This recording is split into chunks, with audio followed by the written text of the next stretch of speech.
They sang happy birthday with practiced joy until my sister handed me an invoice as if I were her employee. The bill totaled $28,000, but the secrets behind it were worth six figures and a marriage. She thought she was humiliating me before the whole town. She did not realize she had just triggered a 72-hour countdown. I simply smiled and told her I brought my receipts too. My name is Quinn Butler. If you looked at the invitation, this was supposed to be a celebration of my 30th birthday.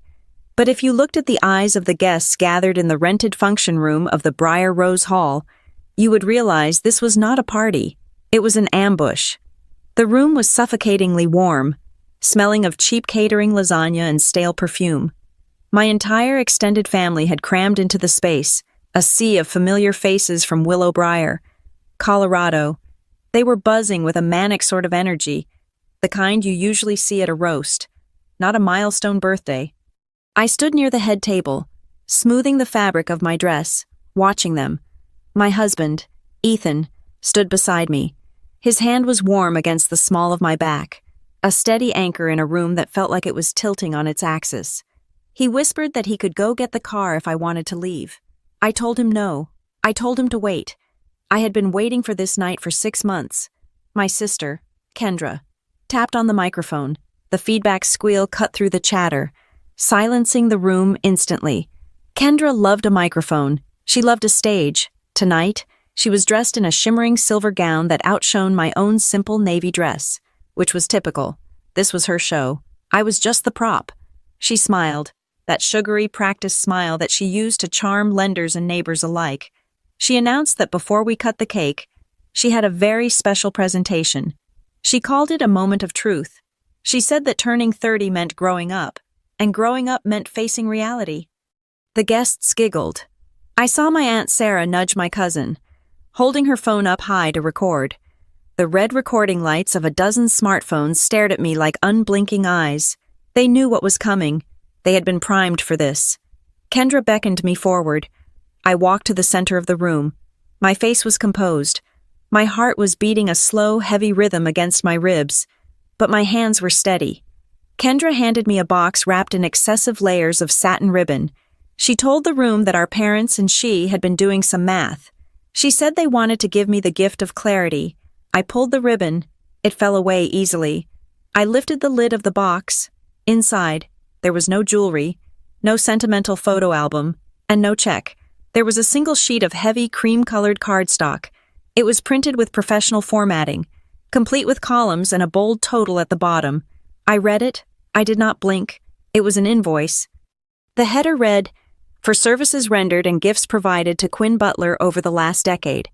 The itemized list was a work of fiction woven from threads of truth. It listed rent assistance that I had paid back years ago. It listed an old car that I had bought from my father at market value. It listed groceries. It listed graduation presents. The total at the bottom was bold and underlined, $28,000. Kendra leaned into the microphone, her voice dropping to a conspiratorial whisper that reached every corner of the silent room. She said that this was the sum of everything the family had invested in me. She said that for my birthday, they were forgiving the interest. But it was time I understood the cost of my lifestyle. The room erupted. It was not a gasp of horror. It was laughter. It was applause.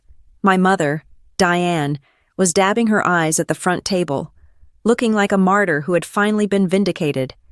My father, Rick, nodded solemnly, crossing his arms as if he were a stern banker who had just denied a loan. Someone from the back shouted that it was finally time I learned. Another voice chimed in saying that the free ride had to end sometime. They thought they were teaching me a lesson. They thought this was the moment I would crumble, cry, and beg for their forgiveness while they graciously accepted my humiliation. They were rewriting history in real time, turning me into the family leech and themselves into the benevolent saviors. I looked at the invoice again. $28,000. I looked at Kendra.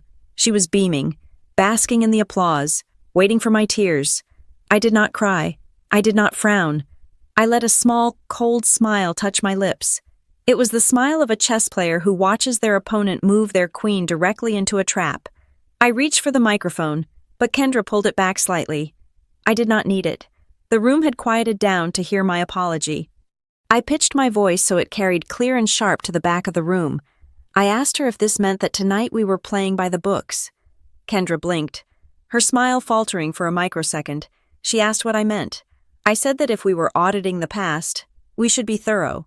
I told her that accuracy was important in accounting. I turned away from her and walked over to my purse, which was sitting on the cake table. It was a large, structured tote. I reached inside. I did not pull out a tissue. I did not pull out a checkbook. I pulled out a 3-inch binder. It was thick. It was heavy. It was reinforced with black duct tape along the spine because the sheer volume of paper inside was straining the rings. I slammed it down onto the table. The sound was like a gunshot in the quiet room. The cake stand rattled. The laughter died instantly. The applause withered away. I placed my hand on the cover of the binder. I looked at Kendra, then at my parents, and then at the guests who were still holding their phones up. I told them to keep recording. I told them this was the part they would want to save. I said that $28,000 was a cute number. I said it showed creativity. Then I flipped the binder open. The first page was not a single sheet. It was a summary spreadsheet, color-coded and referenced. I turned the binder around so Kendra could see it. I pointed to the bottom line. I told her that I had brought my receipts too. The number on my page was not $28,000. It was significantly higher. It was a 6-figure sum that represented every loan I had taken out in my name for them, every credit card debt they had racked up on my authorized user accounts, and every cash transfer I had sent to keep their lights on, their cars running, and their appearances maintained. I saw Kendra's eyes widen. She looked at the number, and for the first time in her life, she looked speechless. She tried to laugh, a nervous, high-pitched sound that cracked in the middle. She asked what this was. She tried to dismiss it as a joke. I did not let her. I turned the page. I revealed a photocopy of a bank transfer dated 3 years ago. I read the date and the amount aloud. $4,000 for a medical emergency that I later found out was a down payment on a luxury vacation. I turned another page. I showed a credit card statement with charges for a boutique in Denver, charged to a card I had been told was destroyed. I looked at Miles, Kendra's husband. He was standing near the bar, holding a beer that he had forgotten to drink. His face had gone pale. He was looking at Kendra, and then at the binder, and then back at Kendra. He looked like a man who was trying to solve a puzzle that he did not know he was a part of. He walked forward, his steps slow and heavy. He asked Kendra if that was his signature on the document I was pointing to. Kendra tried to block his view. She told him it was just my little game. She said I was being dramatic. She tried to close the binder. I slammed my hand down on the open pages, pinning them to the table. I told her not to touch my property.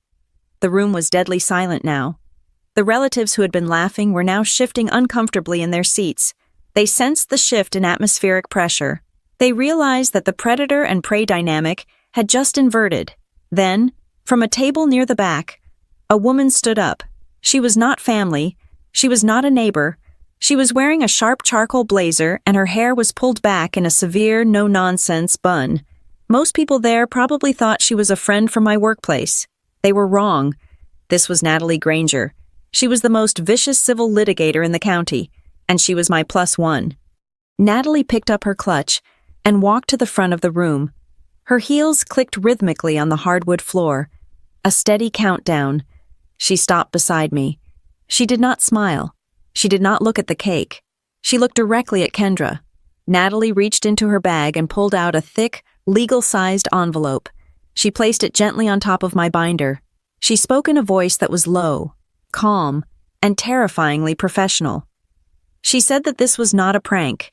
She said that inside the envelope was a formal demand letter along with a preservation of evidence notice. Kendra looked at the envelope as if it were a bomb. She asked who Natalie was. Natalie introduced herself. The name rippled through the room. A few of my older uncles stiffened. They knew the reputation. Natalie continued.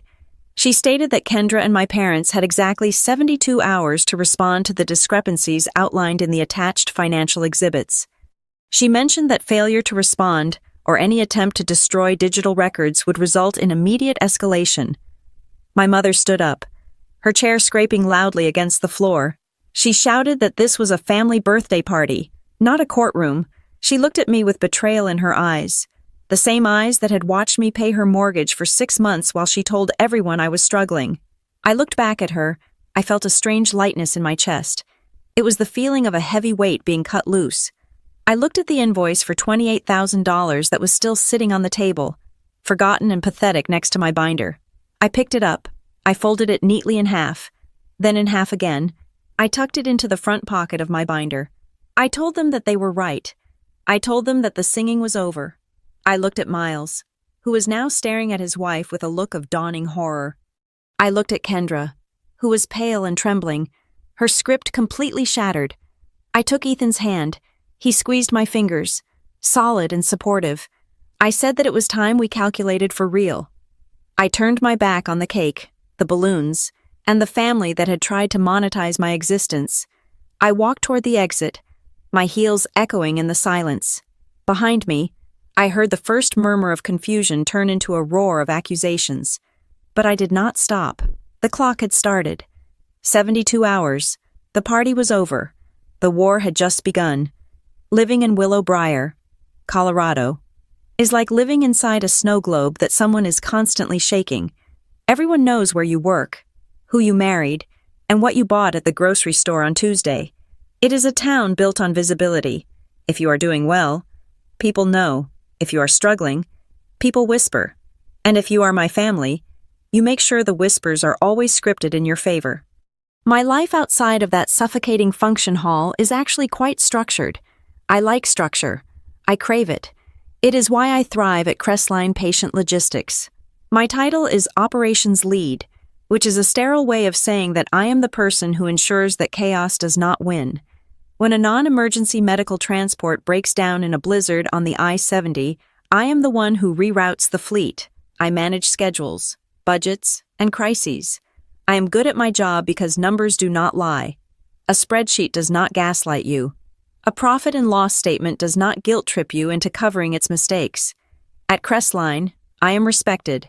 I am seen as the woman who keeps the wheels turning. I make a solid salary, enough to support a comfortable life, and I have never once asked my parents for a dime since the day I graduated college.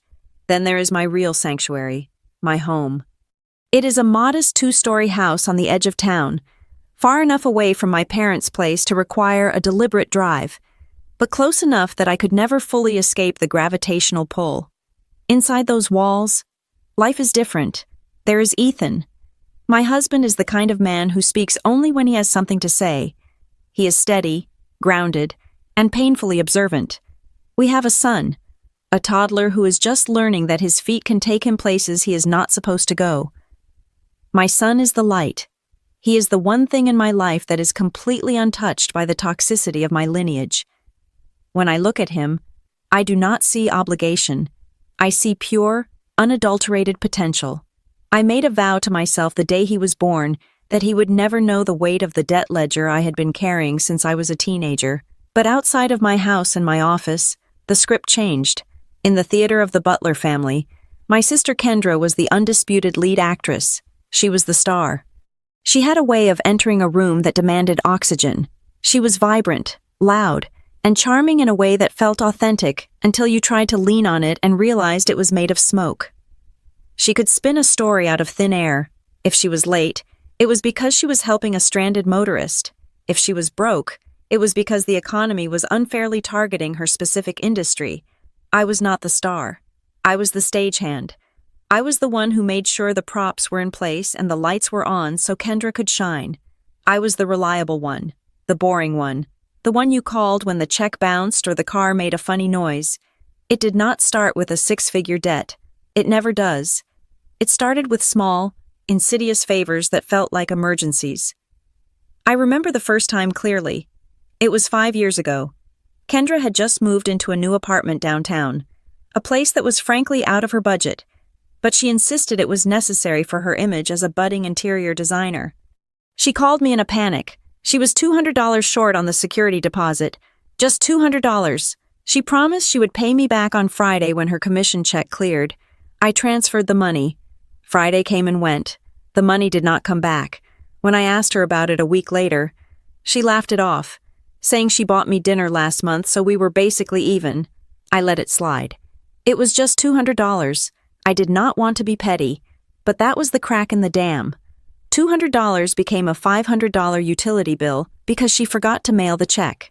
Then it was $1,000 for car repairs because she needed her vehicle to get to client meetings. Then it was rent because she was between jobs. The requests always came with a frantic urgency. It was always a crisis. If I did not help, she would be evicted. If I did not help, her credit would be ruined. If I did not help, I was heartless. My mother, Diane, and my father, Rick, were the enablers who greased the wheels of this machine. They would call me with soft, worried voices. They would say that Kendra was going through a rough patch. They would say that family supports family. They never asked me to give them money directly in those early days. They just asked me to help my sister, and I did. I transferred funds via Zelle. I wrote checks. I swiped my credit card for temporary expenses. The tragedy was not just the money, it was the story they told afterwards. After I paid Kendra's rent for 3 months straight during one of her sabbaticals, I went to a 4th of July barbecue at my parents' house. I was standing by the potato salad, holding a paper plate, when I heard my mother talking to a neighbor. The neighbor was complimenting Kendra's new car. My mother smiled, beaming with pride, and said that they were so glad Kendra was doing well enough to help me out. She told the neighbor that Quinn Me had been struggling a bit with the new house, and it was such a blessing that Kendra was successful enough to support the family. I froze. The plastic fork in my hand nearly snapped. I looked across the yard. Kendra was holding court by the cooler, laughing, wearing a designer dress that I knew for a fact was charged to a credit card I was currently paying off. She looked at me, raised her drink, and winked. I wanted to scream. I wanted to march over there and shout the truth, but I didn't. I stayed silent because I had been trained to believe that making a scene was a sin. I had been conditioned to believe that preserving the family image was more important than my own dignity. Later that night, on the drive home, Ethan asked the question he had asked a dozen times before. He kept his eyes on the road, his knuckles white on the steering wheel. He asked if they were ever going to pay me back. I looked out the window at the passing streetlights of Willow Briar. I felt a sick, heavy stone in my stomach. I told him that they would. I said it was just a loan. I said they were good for it.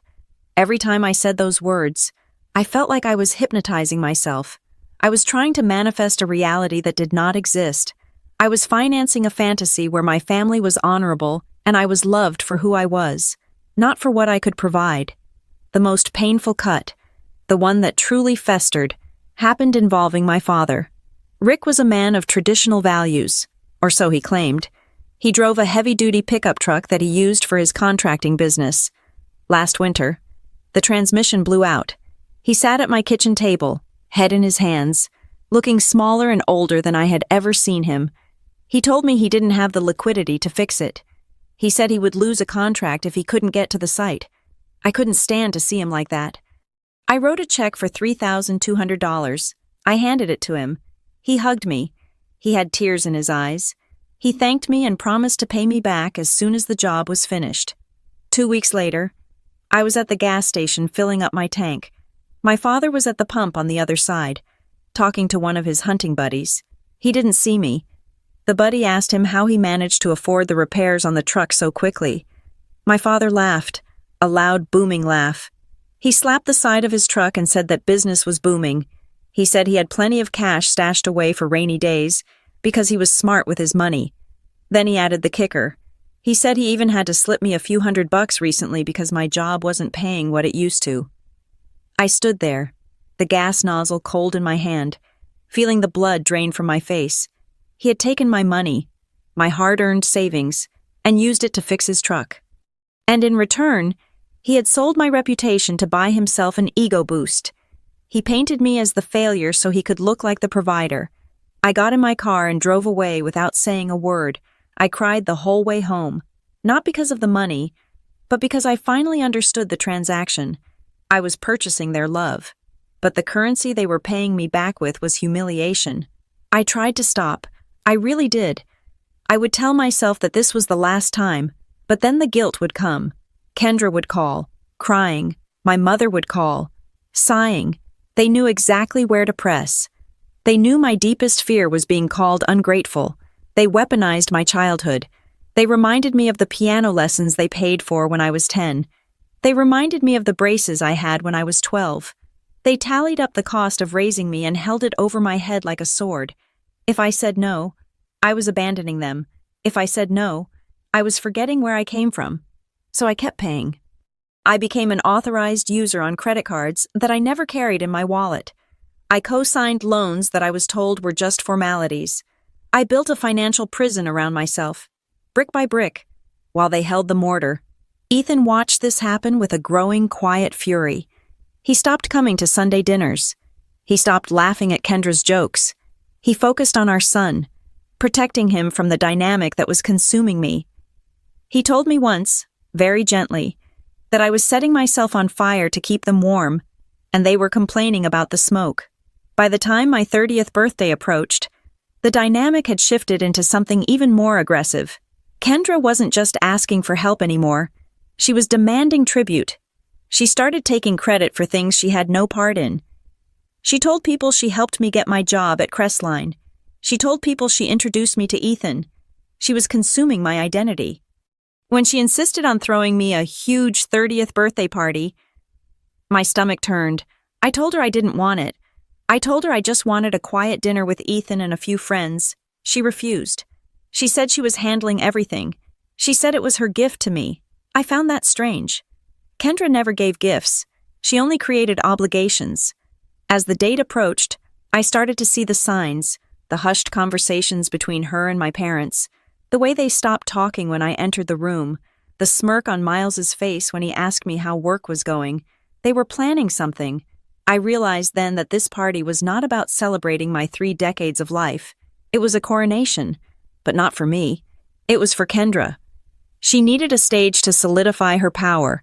She needed a large audience to witness her benevolence and my dependence. She wanted to lock me into this role forever. She wanted to publicly brand me as the needy little sister, so that no matter how successful I became at Crestline, no matter how happy I was with Ethan, I would always be beneath her in the social hierarchy of Willow Briar. The invoice they handed me was not just a bill, it was a leash. They thought they were tightening it. They thought that by presenting me with a bill for $28,000 in front of everyone I knew, they would shame me into submission. They thought I would break down, cry, and accept the narrative that I owed them my life. But they forgot one thing. I work in logistics. I track things for a living. And while they were busy fabricating stories and polishing their egos, I had been busy too. I had been tracking the truth and standing there in that hall, watching them laugh. I realized something that broke my heart and set me free all at once. They didn't love me. They loved having someone to look down on. The sadness washed away, replaced by a cold, hard clarity. I wasn't there to celebrate. I was there to settle accounts. And unlike them, I had the real numbers. The unraveling of my family mythology did not begin with a shout or a slam of a door. It began with a mundane email notification on a Tuesday morning, exactly 6 months before my 30th birthday. I was sitting at my desk at Crestline, sipping lukewarm coffee and clearing out my spam folder. My eyes glazed over subject lines promising weight loss and cheap insurance until one stopped me. It was from a national bank, a standard transaction alert. The subject line read, "Thank you for your payment on your auto loan." I frowned. I did not have an auto loan with that bank. My sedan was 4 years old, and I had paid it off in full 18 months ago. I assumed it was a phishing scam, the kind I warned my staff about during weekly security briefings. I hovered my mouse over the sender address, expecting to see a string of gibberish characters. It was legitimate. I logged into my primary banking portal, my heart doing a strange, nervous flutter against my ribs. There was no record of a car payment leaving my checking account. I called the number on the back of my debit card, navigating the automated menu with the impatience of someone who has a fleet of medical transports to manage. When a representative finally came on the line, I gave her my social security number and asked her to verify if I had any open loans. I expected her to say no. I expected to hang up and go back to my spreadsheets. Instead, she told me that I was the co-borrower on a $25,000 auto loan for a late-model SUV. The primary borrower was Kendra Butler. The room seemed to tilt. I asked her to repeat that. I told her there must be a mistake. I told her I had never agreed to co-sign a loan for my sister. The representative, whose voice was professionally detached, pulled up the digital copy of the promissory note. She told me that my electronic signature was on file, dated 14 months ago. I closed my eyes, and a memory surfaced. It was a chaotic afternoon at the dealership. Kendra had been buying a new car because her old one simply wasn't reliable enough for her image. My father had called me, asking me to come down just to verify some family details for the dealer. He had said the bank needed a character reference because Kendra was self-employed. I remembered signing a digital pad that the finance manager had thrust at me while my father distracted me with questions about Ethan's job. They had told me it was a reference check. They had made me a co-signer. I asked the representative why I was getting an email now. She explained that the account had been flagged because the previous 3 payments were late, and this recent payment had only brought the account current, not ahead, since I was the co-borrower and my credit score was significantly higher than the primaries. The system had alerted me. I hung up the phone. I sat in my ergonomic office chair, staring at the gray fabric of my cubicle wall. I felt sick. It wasn't just the liability. It was the deception. They had tricked me. My own father had distracted me so my sister could shackle me to her debt. That evening, I did not go straight to the kitchen to start dinner. I went into the home office and shut the door. When Ethan came home, he found me sitting on the floor, surrounded by 3 years of bank statements that I had printed out. I told him everything. I told him about the car loan. I told him about the lie. Ethan did not yell. He did not throw things. He sat down beside me on the carpet and picked up a highlighter.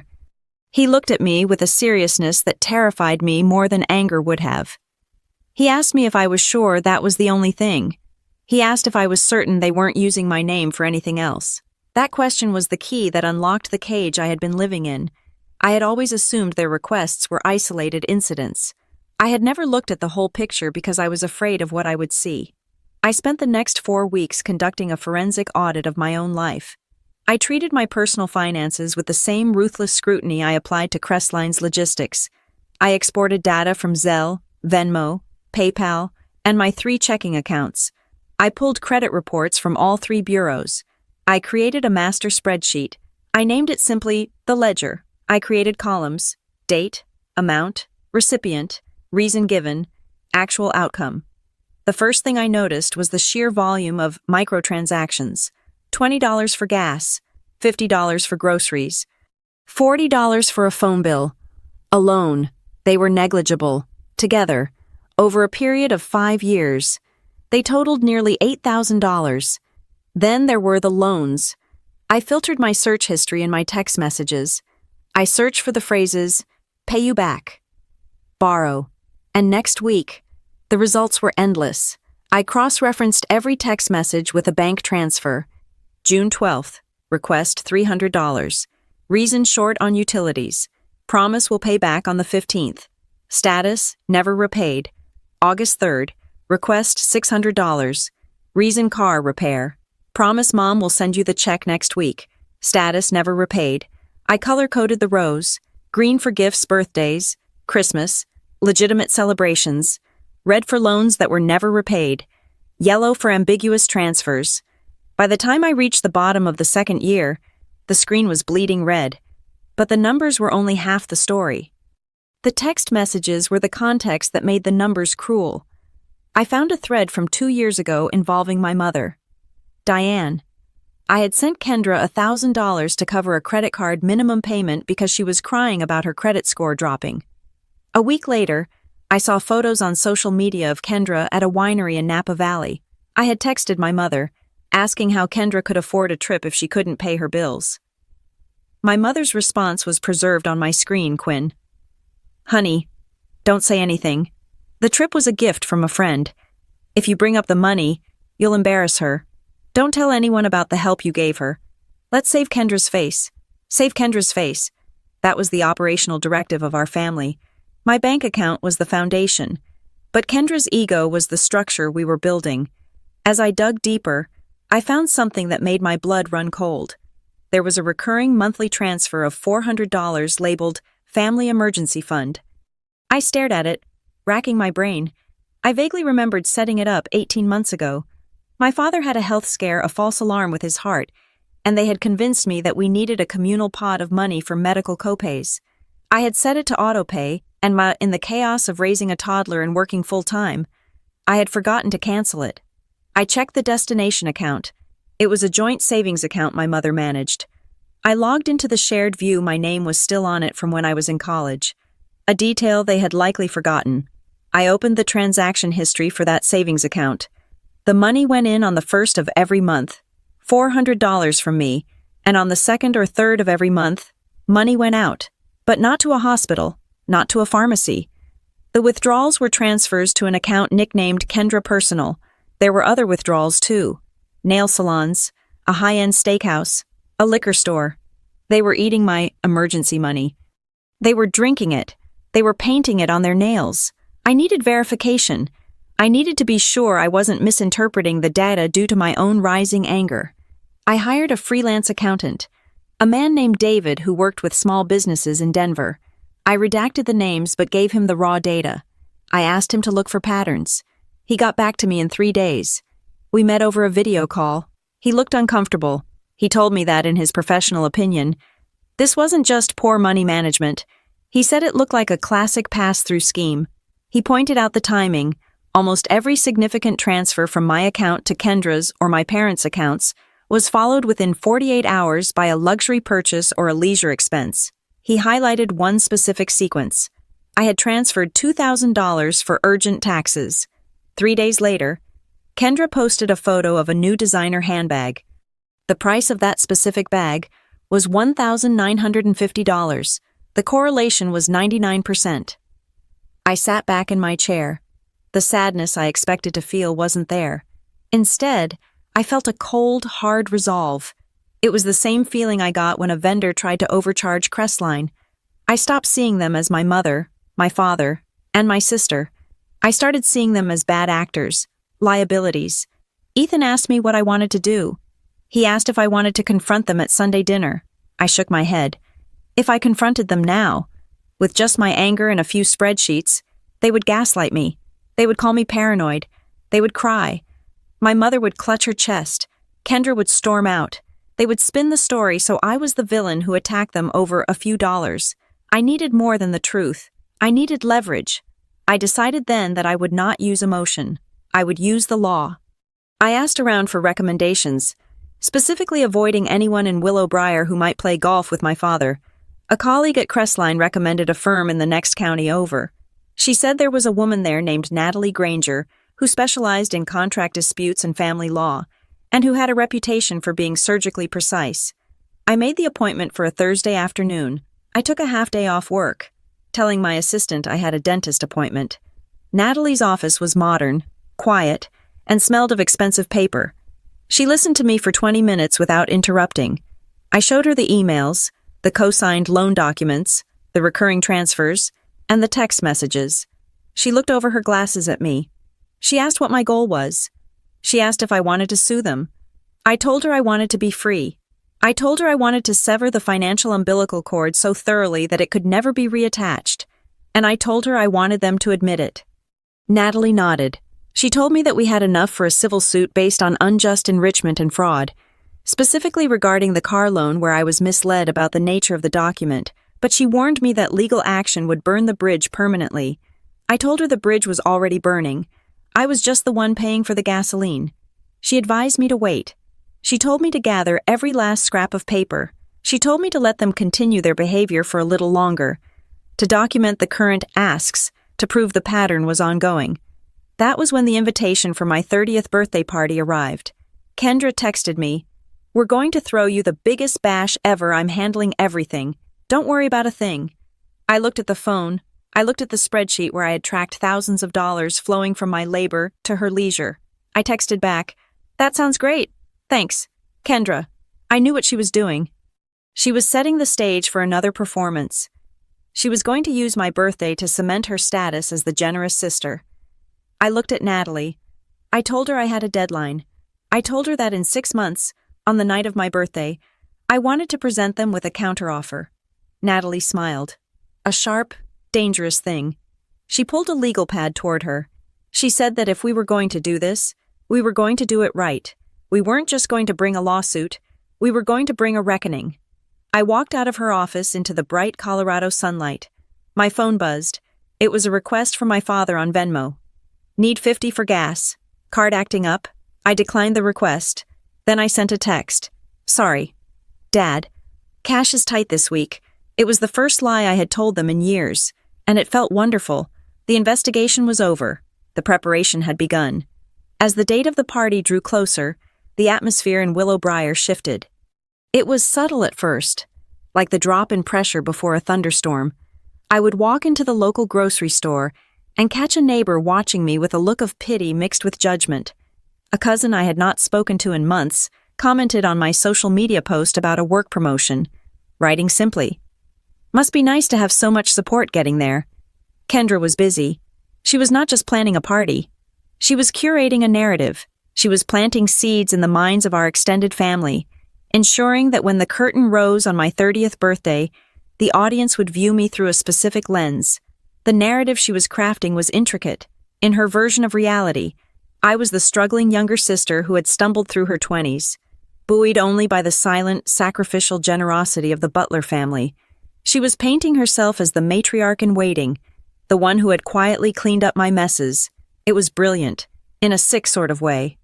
By accusing me of exactly what she was doing to me, she was inoculating herself against the truth. If I complained about money, I would look like the ungrateful leech she had already described. My mother, Diane, was the first to reinforce the perimeter. She called me on a Wednesday evening while I was folding laundry. Her voice was soft, practically dripping with that weaponized maternal concern that makes you question your own sanity. She told me she had heard I was asking questions about old bank transfers.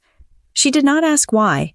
She just sighed, a long, weary sound that traveled down the phone line and wrapped around my throat. She said that family is not a ledger. She told me that Kendra was sensitive right now, dealing with so much pressure from her design business. She asked me to just yield to my sister a little bit. I held the phone tight against my ear. Yield. That was the word she always used. But in the Butler dictionary, yield did not mean compromise. It meant pay. It meant silence. It meant accepting the role of the supporting character so Kendra could shine. I asked my mother if yielding meant forgetting that I paid her mortgage last winter. There was a pause. Then my mother's voice turned brittle. She said I was twisting things. She said I should be grateful that we were a family that helped each other, implying that I was the one who had needed the help. 2 hours later, my father, Rick, entered the chat. He did not call. He sent a text message. It was a photo of a rusted bicycle I had when I was 7 years old. Below it, he wrote, "Found this in the garage. Remember how happy you were when I bought this? We don't count pennies in this house. Quinn, we just give." It was gaslighting, pure and simple. But then, 5 minutes later, another text arrived. It was a list, a literal list typed out in the Notes app and screenshotted. Times we helped Quinn: 1. College textbooks sophomore year. 2. Used Honda Civic sold at discount. 3. Wedding reception wine gift. He was telling me they did not count pennies while simultaneously presenting me with an itemized receipt of my existence. He was reminding me that I owed them, not money, but allegiance. He was building the foundation for the invoice I knew was coming. Then came the invitation to the slaughter. Kendra called me, her voice bubbling with excitement. She wanted to finalize the details for the party. She told me she had booked the Briar Rose Hall. She said she had hired a DJ. She said she was handling the catering. I asked her how much it was costing. I asked her if she needed a deposit. She laughed. She said it was her treat. She said she was taking care of everything because I deserved a night to feel special. I stared at the wall of my kitchen. Kendra had never bought me a cup of coffee without asking me to Venmo her for half. The idea that she was dropping thousands of dollars on a party for me was a mathematical impossibility. Unless the party was not a gift, unless the party was an investment. Ethan watched me pace the living room that night. He was the only person who saw the toll this was taking. He suggested we cancel. He said we could go to the mountains for the weekend, turn off our phones, and let them have their party in an empty room. He said I did not have to walk into the line of fire. I shook my head. I told him that if I ran away, they won. If I didn't show up, Kendra would spin my absence into another tragedy where she was the victim. She would cry to the guests that she tried so hard to do something nice for her difficult sister, and I had snubbed her. It would cement the lie forever. I told Ethan I had to go. I had to let them spring the trap so I could dismantle it from the inside, but I was not going in unarmed. I met with Natalie Granger again. We sat in her conference room, the air conditioning humming a low, steady note. Natalie was the opposite of my family. She dealt in facts, in hard copies, and in statutes of limitations. She gave me strict instructions for the night of the party. She told me that when they made their move, and we both knew they would, I was not to scream. I was not to cry. I was not to engage in a he said, she said argument about feelings. She said that feelings are debatable, but dates are not. She told me to stick to the timeline. So I spent the nights leading up to my birthday building what I called the clean file. It was not just the spreadsheet anymore. I went into the attic and dug through boxes of old paperwork I had saved from college and my early 20s. I found old lease agreements. I found birthday cards where they had written IOU instead of enclosing cash. I printed out emails from my work server that dated back 5 years. I organized everything into that thick, black binder. Section 1, the car loan fraud. Section 2, the emergency siphon. Section 3, the rent subsidies. I was building a wall of evidence so high that they could not climb over it. And then, on a Thursday night, 3 days before the party, I found the smoking gun. I was going through a digital folder on an old external hard drive, looking for a receipt for a laptop I had bought for Kendra years ago. I opened a folder labeled Condo Docs, 4 years ago.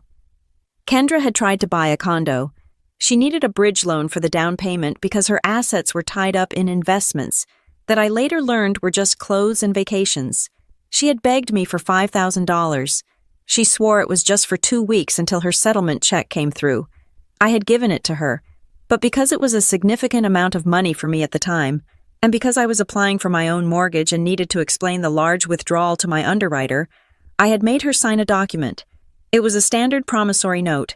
I had downloaded a template from the internet. It stated clearly that Quinn Butler was lending Kendra Butler $5,000 to be repaid in full by a specific date. It included a clause that failure to repay would result in interest accruing. I had completely forgotten about it. The money was never repaid. When I asked about it back then, Kendra had cried and said the condo deal fell through and she lost the money in fees. I had felt bad for her. I had let it go, but there it was on my screen. A PDF, signed Kendra Butler, dated 4 years ago. I opened the metadata. The file had not been modified since the day it was created. This was not an implied loan. This was not family helping family. This was a legal contract, and she had defaulted. I stared at her signature. It was looped and flourished, confident and careless. She had signed it thinking I would never use it. She thought her little sister was too soft, too desperate for approval to ever hold her accountable. I printed 3 copies. I put the original in a fireproof safe. I realized then exactly what the invoice at the party was going to be. Kendra knew I was making good money now. She knew I was stable. She probably sensed that I was pulling away. The $28,000 invoice she was planning to present wasn't just a humiliation tactic. It was a preemptive strike. She wanted to establish a public debt. She wanted to define the history of our financial relationship before I could. She wanted to make it look like I owed her, so that if I ever tried to cut her off or ask for my money back, she could point to the invoice and say we were just settling up. It was a masterclass in manipulation. I closed the binder. The snap of the ring sounded like a judge's gavel. I looked at the pile of evidence. It was cold. It was clinical. It was devastating. I thought about the little girl I used to be, the one who just wanted her big sister to play with her. I thought about the teenager who worked double shifts to buy her dad a Father's Day gift, only to have him critique the wrapping paper. I thought about the woman I was now, the one who checked her bank account with a sense of dread every time her phone rang. They had trained me to be their banker, their emotional punching bag, and their audience. They thought my 30th birthday would be the gala performance of that dynamic. I put the binder in my tote bag. I walked into the kitchen where Ethan was feeding our son dinner. The domestic scene was so normal, so peaceful, that it made my chest ache. I kissed Ethan on the cheek, I told him we were going to the party. He looked at me, worried. He asked if I was ready. I looked at the calendar on the fridge. 72 hours until the party. I told him I was done playing a role. I told him that for 30 years, I had been the daughter they wanted me to be. But on Saturday night, I was going to introduce them to the stranger who had been paying their bills. I was not going there to celebrate. I was going there to resign. The Friday morning before the party was not a time for sentiment. It was a time for execution. I sat in Natalie Granger's conference room, watching the dust motes dance in the shaft of light cutting across the mahogany table. The air smelled of stale coffee and laser printer toner. It was the scent of impending litigation. Natalie slid a document across the table toward me. It was a single page, printed on heavy bond paper. The letterhead was embossed, sharp and intimidating. It was the demand letter. She told me to read it carefully. She said this was not a diary entry. She said it was a declaration of war. I read the text. It was stripped of all the familial guilt and emotional baggage that had weighed me down for a decade. It was purely transactional. It stated that Kendra Butler and, by extension, my parents, as guarantors, were in default on a series of financial obligations. It listed the $25,000 auto loan. It listed the $5,000 bridge loan with the signed promissory note. It listed the unauthorized withdrawals from the joint savings account totaling $9,600 over 3 years. Natalie tapped the paper with her pen. She told me that we did not need to list every single tank of gas or grocery run. She said that if we included the petty cash, they would argue that I was being stingy. She said we needed to focus on the felonies and the breaches of contract. She said we only needed enough to prove that the financial flow went in one direction, and that it was not a gift. I nodded. It made sense. If I asked for the $40 I spent on pizza in 2019, I looked petty. If I asked for the $30,000 in loans they had tricked me into, I looked like a creditor. I spent the rest of the afternoon at my dining room table, assembling the physical weapon I would bring to the Briar Rose Hall. I had bought a new binder. It was 3 inches thick, black, and utterly devoid of personality. I organized the evidence into what I called sectors. Sector 1 was the wedding. Kendra's wedding to Miles had been a lavish affair that they could not afford. I had paid for the catering deposit and the open bar under the guise of a temporary hold on my credit card. I had the emails from Kendra promising that Miles's bonus would cover it the following week. That was 4 years ago. I highlighted the date of the email and the date of the credit card statement in neon yellow. Sector 2 was the housing. This section contained the promissory note for the condo down payment, along with a printout of the Zelle transfer history labeled Rent Help. Sector 3 was the car. This was the thickest section. It contained the loan agreement, the payment history, and the affidavit I had sworn out stating I was misled about the nature of the signing. I did not just put the papers in plastic sleeves. I annotated them. I used sticky notes. I wrote in thick black marker loan, promised repayment date, default. I wrote it in language simple enough that even my great-aunt Ida, who refused to wear her reading glasses, would understand at a glance. I wanted to make sure that if anyone opened this book, they would not see a confusing jumble of numbers. They would see a story of theft. Ethan sat across from me, a red pen in his hand. We were conducting a final audit of the audit. He slid a page back to me. It was a receipt for a designer coat I had bought my mother 2 Christmases ago. He told me to take it out, I argued. I told him she had practically forced me to buy it, crying in the store until I swiped my card. Ethan shook his head. He said it was a gift. He said she manipulated me. Yes, but I had handed it to her wrapped in paper. He said if I included that, I lost the moral high ground. He told me to keep the list clean. He said we were not there to be mean. We were there to be right. I removed the receipt. He was right. The binder had to be bulletproof. It had to be undeniable. It had to separate the nice sister acts from the financial abuse acts. Once the binder was sealed, I turned to the digital front. I opened my laptop and logged into my banking portal. My heart was hammering, but my fingers were steady. I went to the security settings. I changed every password to a random string of alphanumeric characters generated by a security app. Then I went to the security questions. What is your mother's maiden name? I deleted Miller. I typed in a nonsense word that had no connection to my family history. They knew my mother's maiden name. They knew the name of my first pet. They knew the street I grew up on. I had to scrub my digital identity of the people who had created it. Then came the hardest click. I navigated to the recurring transfers tab. There it was. Family emergency fund, $400. Frequency monthly. Next transfer scheduled Monday. My finger hovered over the trackpad. I knew what would happen if I clicked cancel. My mother would get a notification. She would call. She would ask if there was a glitch. I realized that if I canceled it now, they would know something was up before the party. They might corner me. They might change their plan. But then I thought about the nail salon charges on that account. I thought about the liquor store receipts. I clicked cancel series. I did not stop there. I went to the external transfer list and removed my parents' and Kendra's saved account information. I burned the digital bridges. I did not send a text. I did not offer an explanation. I let the silence speak for me. If they noticed before Saturday night, I would just claim ignorance. I would say I was switching banks. I would lie, just like they had lied to me for a decade. The next morning, the day before the party, I met Natalie for coffee at a place 2 towns over. She was dressed in casual clothes, jeans and a blazer, looking less like a shark and more like a civilian. She handed me the physical envelope containing the demand letter. It was heavy. She told me the plan. She would arrive at the party separately. She would not sit with me. She would sit at a table near the back. Ostensibly as a work friend who had been invited out of courtesy, she would drink club soda and watch. She told me that she would only intervene if things went legal, if they tried to physically detain me, or if they tried to destroy my property. Otherwise, she was just a witness. She said her presence was the nuclear option. Once she stood up and identified herself as my counsel, the family relationship was effectively dead.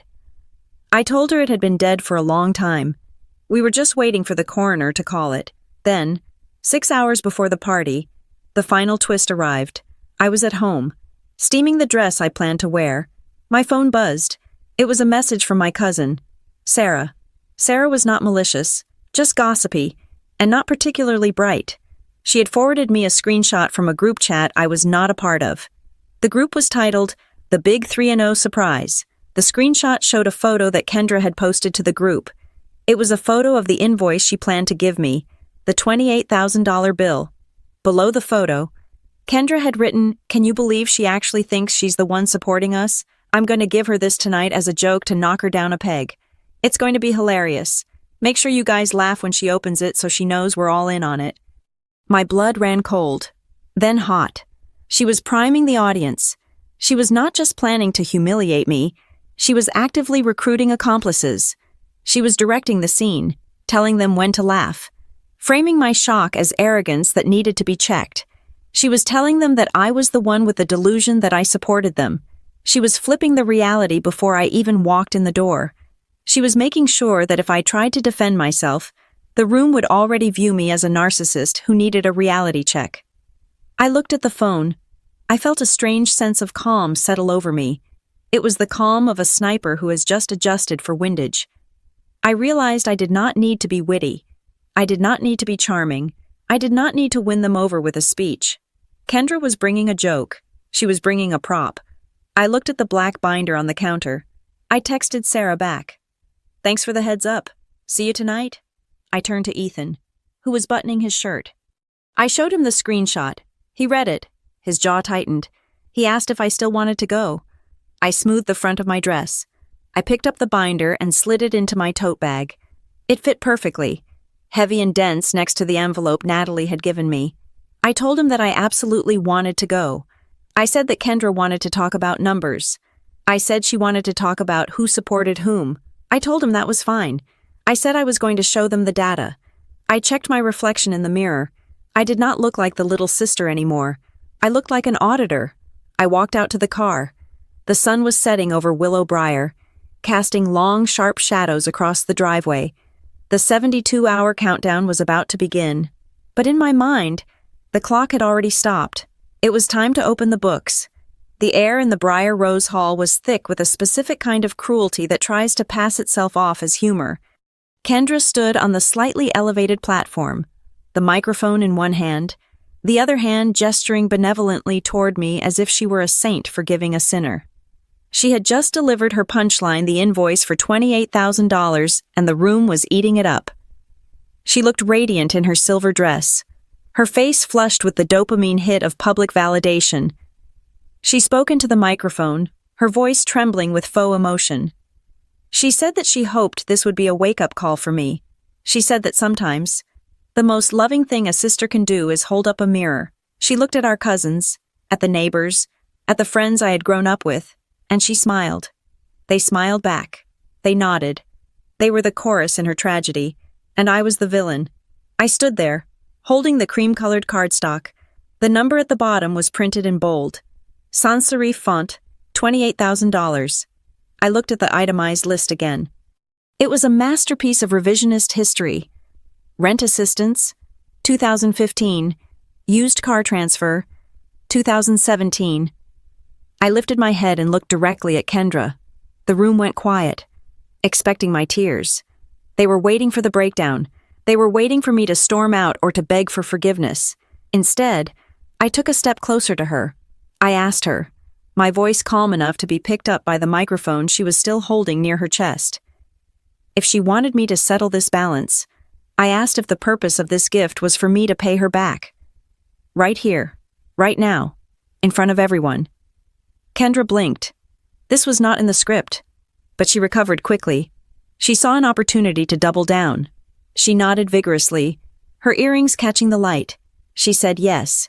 She said that to be an adult, one must clear their ledger. She said it was only fair. She used the word fair. It hung in the air like a target. I nodded slowly. I said that I agreed. I said that if we were going to be fair, we had to be thorough. I turned to the table behind me where my large tote bag was sitting next to the untouched birthday cake. I reached inside. My hand closed around the spine of the black 3-inch binder I had assembled with forensic precision over the last 48 hours. I pulled it out. It was heavy. It landed on the table with a dull, authoritative thud that vibrated through the floorboards. The sound was distinct. It was the sound of a gavel. I unbuckled the strap. I opened the cover. I told her that I brought my invoice too. I did not scream it. I did not shout. I said it with the casual tone of a waitress dropping a check. I flipped past the first divider. I turned the binder around so it faced Kendra, but I angled it enough that Miles, who was standing just behind her, could see it clearly. I pointed to the summary page. The total at the bottom was highlighted in yellow. It was not $28,000. It was $112,450.63. Kendra stared at the page. Her smile froze, then fractured. She squinted, as if the numbers were in a foreign language. She asked what this was.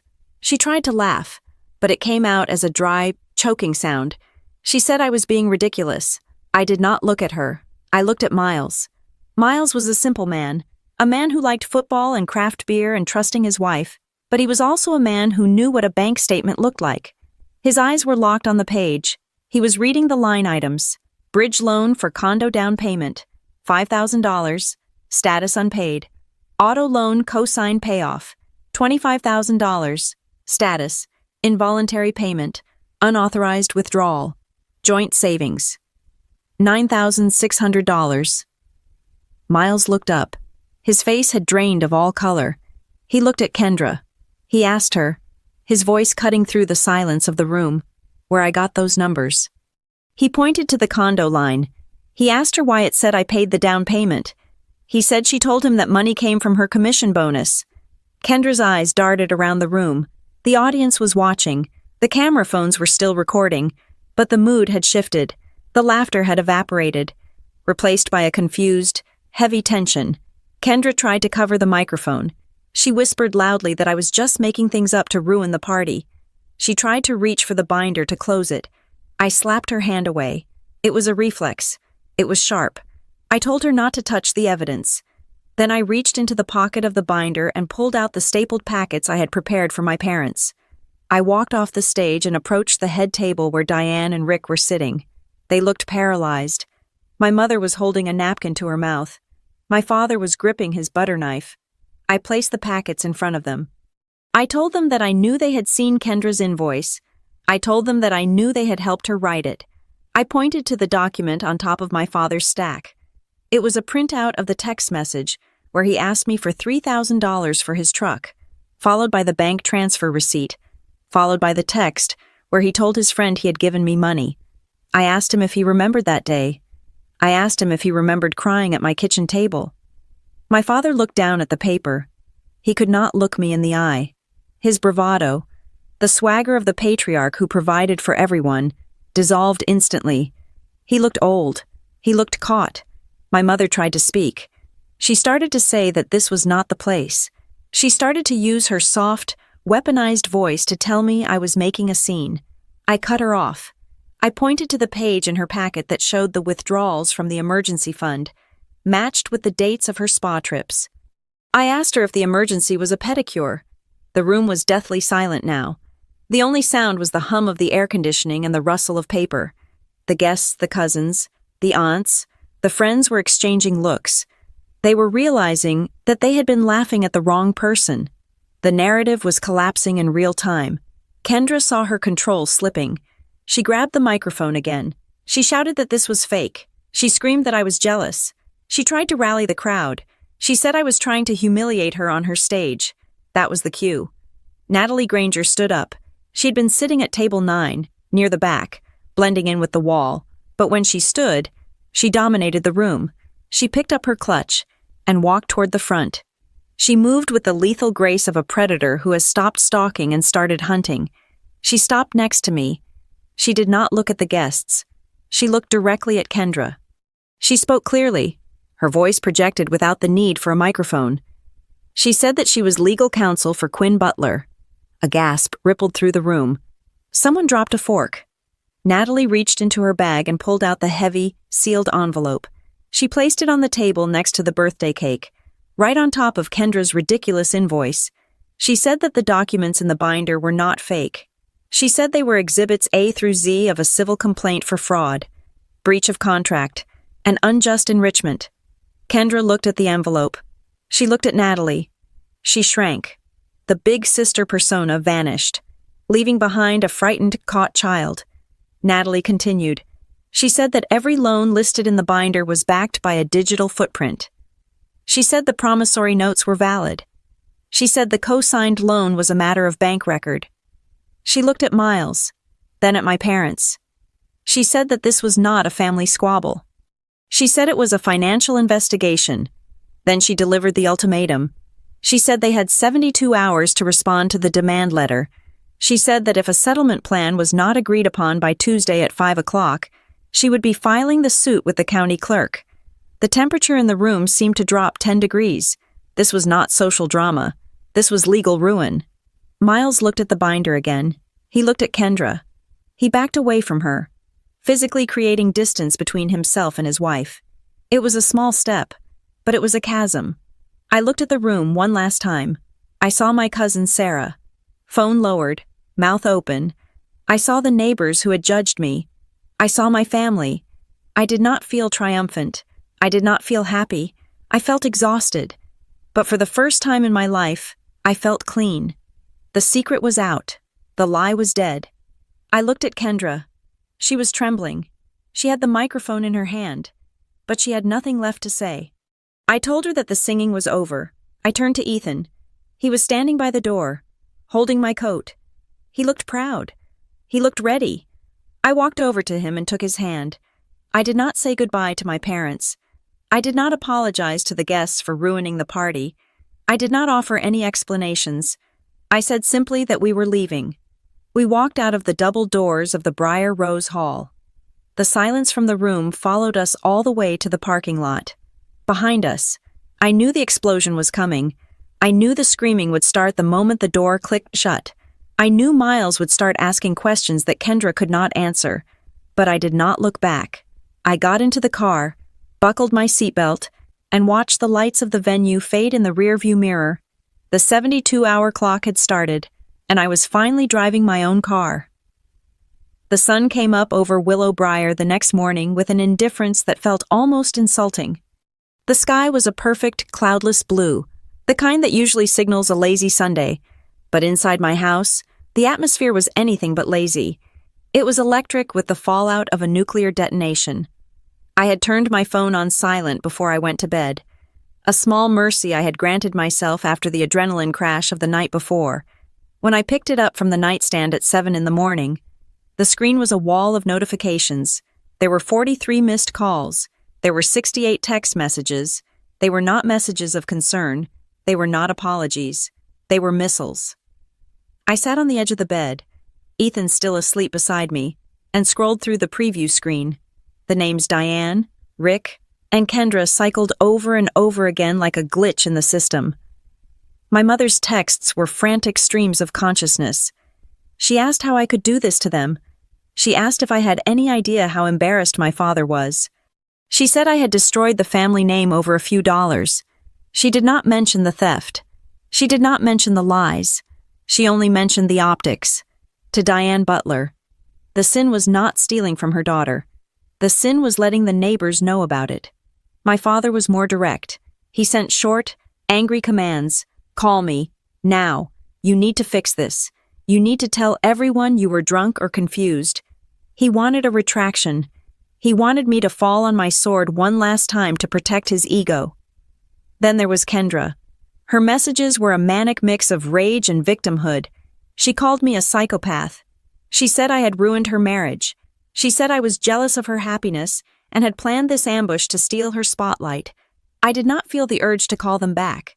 I did not feel the familiar pull of guilt that used to send me scrambling to apologize for things I had not done. That part of me had died in the Briar Rose Hall. I opened the family group chat, the one they had used to coordinate potlucks and holiday gifts. I typed a single message. From this point forward, I will not be answering calls or text messages regarding financial matters or the events of last night. All communication must be sent via email to me and copied to my attorney, Natalie Granger. I will be archiving everything. I hit send. Then I left the group. The reaction was immediate. My phone started buzzing in my hand, a physical vibration of their panic. I set it down on the dresser and walked out of the room. I went to the kitchen and made coffee. The ritual of grinding beans and boiling water felt grounding. Ethan walked in a few minutes later, his hair messy, looking wary. He asked if they were awake. I told him they had never gone to sleep. As I poured the coffee, a new text popped up on my screen. It was Kendra, messaging me individually since I had left the group. The tone had shifted completely. The rage was gone, replaced by a wheedling, gaslighting dismissal. She wrote that I was taking everything too seriously. She said the invoice she gave me was just a joke. She said it was a gag gift, like over-the-hill balloons. She asked why I couldn't take a joke. I stared at the words. Just a joke. I realized then that this was their ultimate defense mechanism, whenever their cruelty went too far. Whenever their exploitation caused actual damage, they rebranded it as humor. If I was hurt, it was because I lacked a sense of humor. If I was angry, it was because I was too stiff. They had spent my entire life punching me and then telling me to laugh at the bruise. I did not reply. I took a screenshot of the text and emailed it to Natalie with the subject line, admission of knowledge regarding the invoice. By calling it a joke, she admitted she gave it to me. She couldn't claim later that she didn't know about it. I spent the next 2 hours locking down the perimeter of my life. I called my bank again. I spoke to the fraud department. I told them to place a verbal password on my account, something that no one in my family could guess. I told them to flag any transaction that originated from a third-party transfer service. I went through my recurring payments one last time. I found a subscription for a streaming service that I didn't use. I checked the user profile. It was Rick's email. I canceled it. I found a membership to a wholesale club under my name that had a secondary card holder listed as Kendra. I called and revoked her card. I was scrubbing the barnacles off the hull of my ship. Ethan was sitting at the kitchen table with his laptop. He had been quiet for a long time. Then he looked up and asked me when I had last checked my credit report. I told him I had checked it a month ago when I started the investigation. He turned the laptop around so I could see the screen. He had logged into a credit monitoring service we shared. He pointed to a section labeled Recent Inquiries. There was a hard inquiry dated just 3 days ago. It was from a leasing company for luxury vehicles. I felt the blood drain from my face. 3 days ago, while Kendra was planning my birthday party, while she was printing out that fake invoice to humiliate me, She was applying for a lease on a new car, and she had used my social security number. I knew she had used mine because her credit was shot. She must have assumed that since I had co-signed for her before, I wouldn't notice another inquiry. Or maybe she thought she could bully me into signing the paperwork later, framing it as another emergency because she needed a car to look successful for her clients. I told Ethan to print it. I told him to add it to the file. This wasn't just past behavior, it was an active crime scene. At noon, my phone buzzed with a message that made me pause. It was not from my parents. It was not from Kendra. It was from Miles. I didn't know. I swear to God. Quinn, I didn't know. I need to talk to you. Please, just 5 minutes. I showed the message to Ethan. He frowned. He asked if I trusted him. I thought about Miles. He was a follower. He was a man who liked the path of least resistance. He loved Kendra, or at least he loved the version of Kendra she presented to the world. I had seen his face last night. That was not the face of a co-conspirator. That was the face of a man watching his life burn down. I texted him back. I told him I would meet him at the coffee shop near the highway in 30 minutes. I told him to come alone. I did not invite him to my house. My house was a fortress now. No one from that side of the family was allowed across the threshold. When I walked into the coffee shop, Miles was already there. He was sitting at a small table in the corner, staring into a black coffee. He looked like he hadn't slept. His shirt was wrinkled, and he hadn't shaved. I sat down opposite him. I did not smile. I kept my bag, with the binder inside, on my lap. He looked up at me. His eyes were red. He started to speak, but his voice cracked. He cleared his throat and tried again. He told me that Kendra had told him I was the one in trouble. He said that for years. Kendra had told him that I was bad with money, that I made bad investments, and that our parents were constantly bailing me out. He said that when they bought their house, Kendra told him the down payment came from a bonus she got for landing a big commercial design contract. I reached into my bag and pulled out a single sheet of paper. It was the copy of the promissory note for the bridge loan. I slid it across the table. I told him that there was no design contract. I told him that I was the bonus.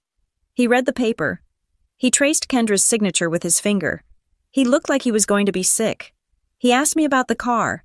He asked about the $28,000 invoice she gave me. I told him the truth. I told him that the invoice was a projection.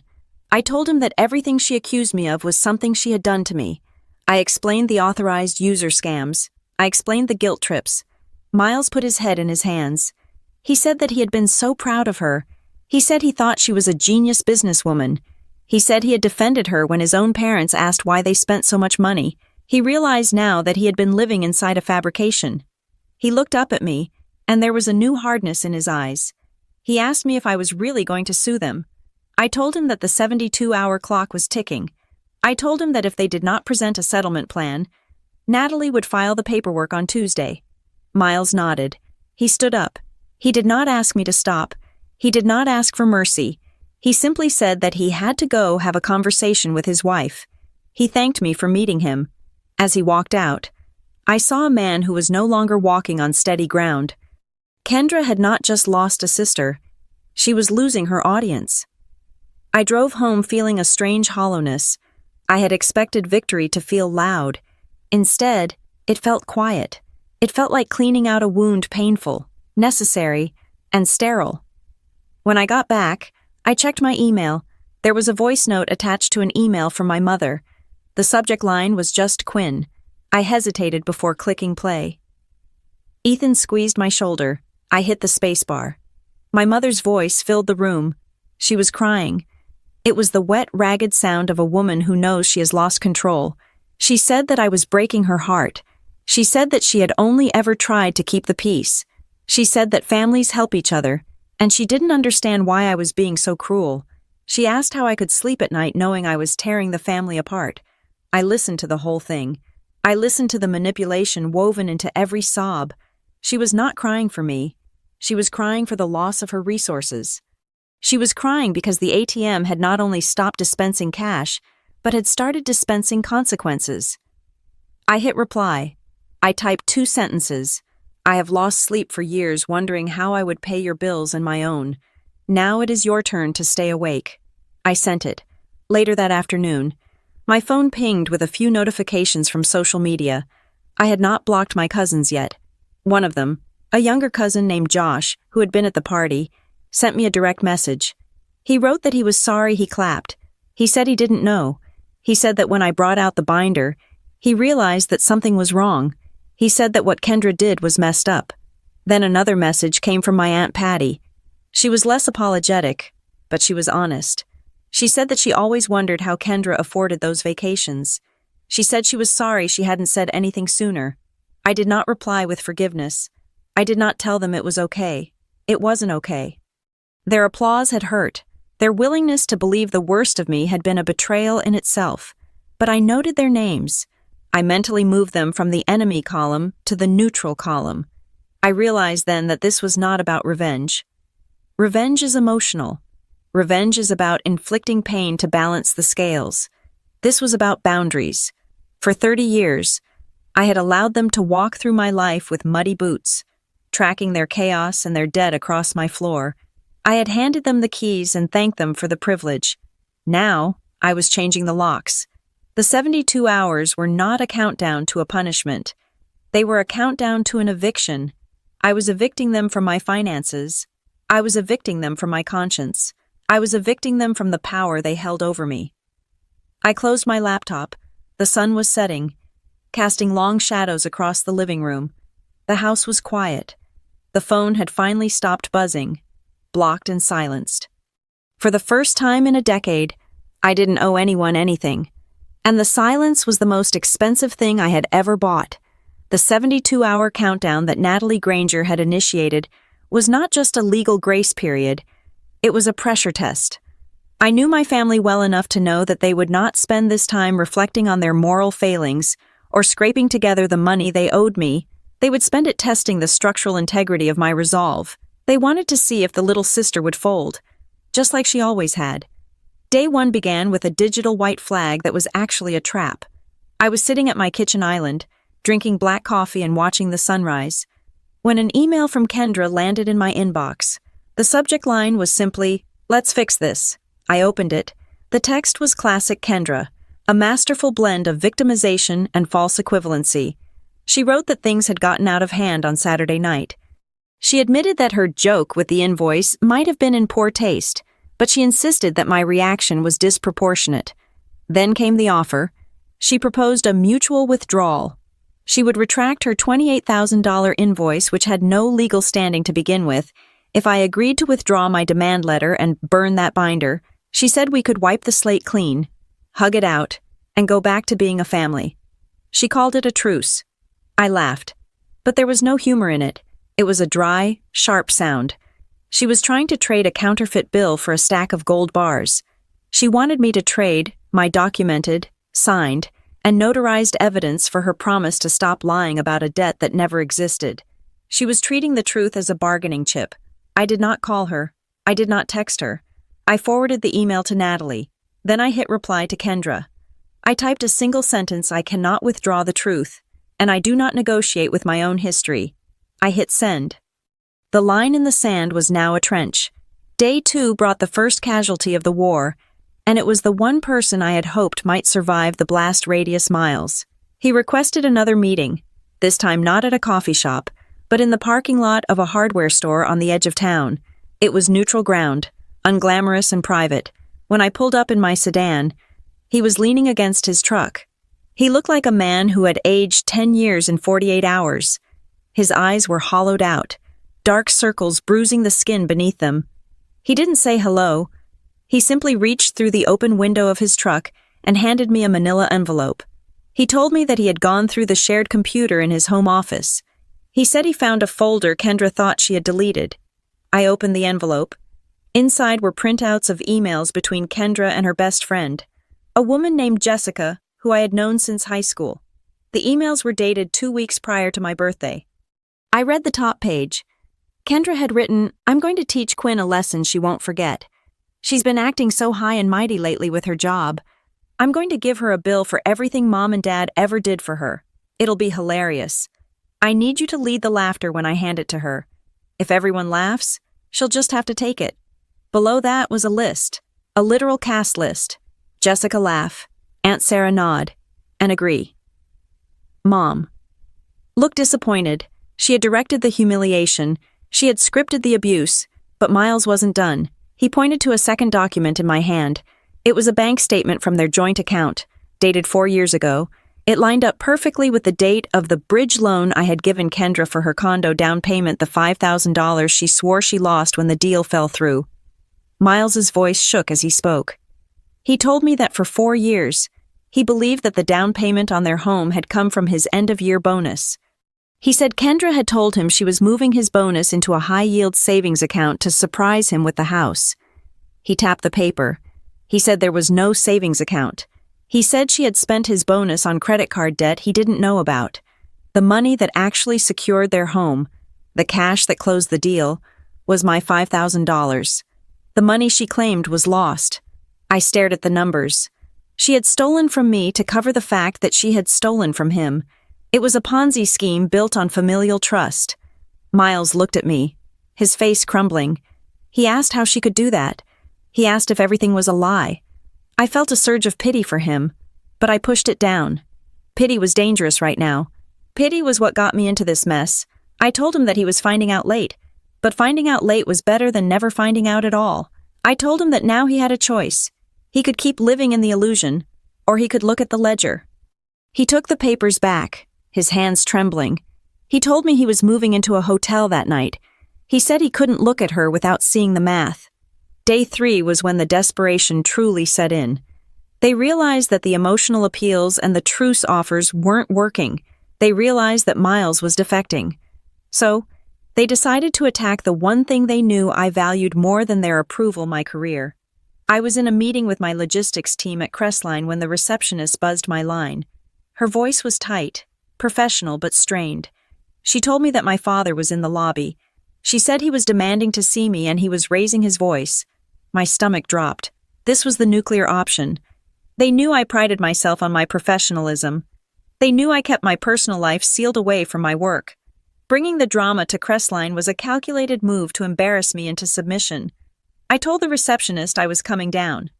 I told her to call security but to have them stand by, not engage unless I gave the signal. I walked down the hallway, the heels of my shoes clicking on the polished concrete. I felt a cold, hard rage settling in my chest. I walked into the lobby. My father, Rick, was standing near the reception desk. He was wearing his work clothes, dusty from a job site. He looked frantic. When he saw me, he pointed a finger at me. He started shouting before I even reached him. He yelled that I was an ungrateful child. He shouted that I was trying to bankrupt the family. He yelled that I should be ashamed of myself for dragging lawyers into family business. Employees were walking by. Clients were sitting in the waiting area. Everyone was looking. 10 years ago, I would have cringed. I would have ushered him outside, apologized, and promised whatever he wanted just to make the noise stop. I would have paid any price for silence. But I was not that woman anymore. I stopped 10 feet away from him. I did not raise my voice. I did not look at the people watching. I looked him dead in the eye. I spoke calmly. I told him that this was a place of business. I told him that if he had a legal response to the demand letter, he should forward it to Ms. Granger. He stepped forward, his face turning red. He shouted that I didn't dictate the rules to him. He called me a slur, something ugly and hateful that echoed off the glass walls. I didn't flinch.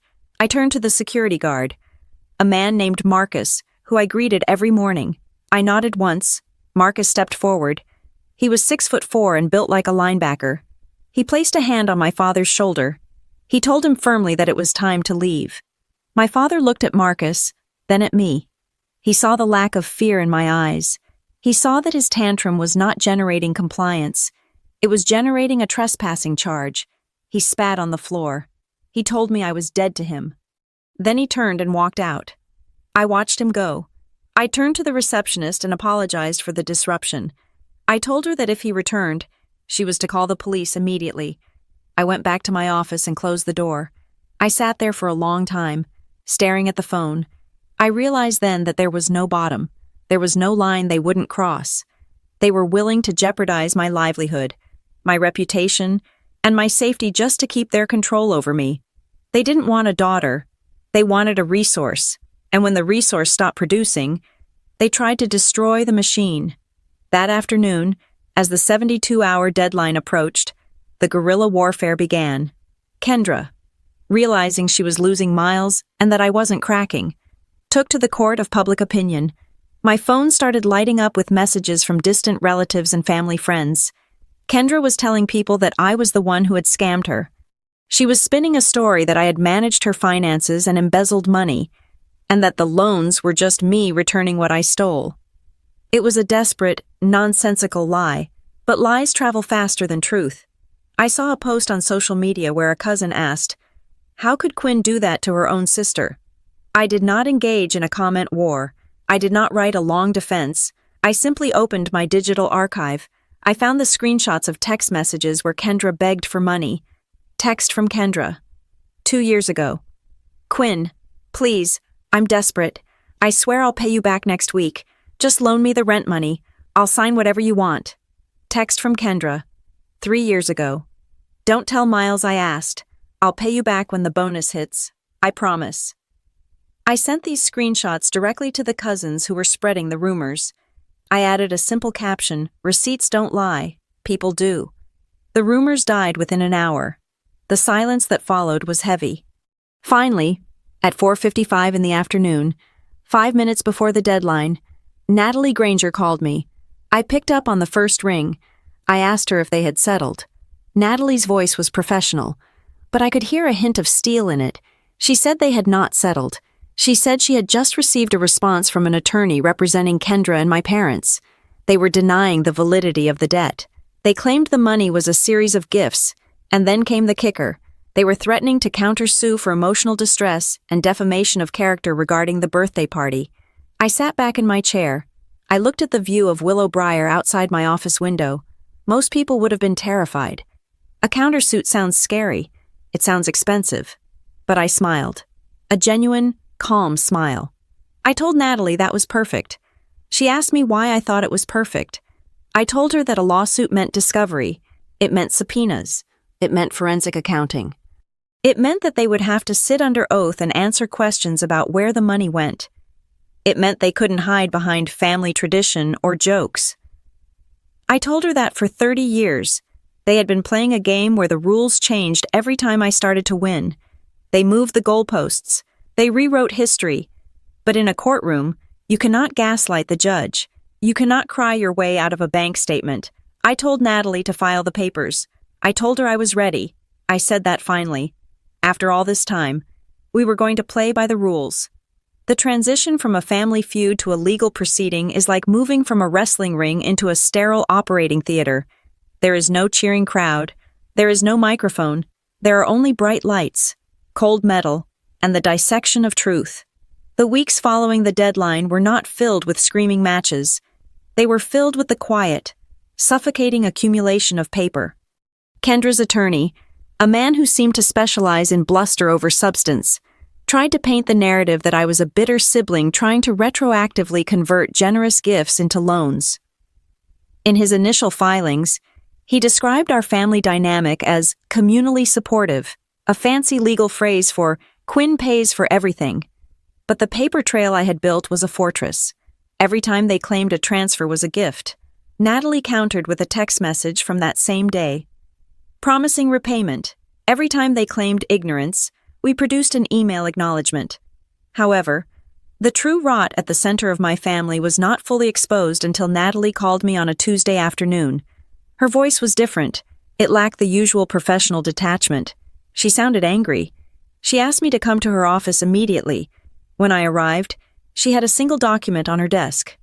It was a scanned copy of a gift letter from the mortgage file for Kendra's condo, the one that eventually fell through, but for which the paperwork had been processed. Natalie spun the paper around. It was a standard form used by lenders to verify that funds given for a down payment are not loans. It requires a signature stating that no repayment is expected. The signature at the bottom was not mine. I had never signed a gift letter. I had signed a promissory note. The signature belonged to my mother, Diane. I stared at the loop of the D.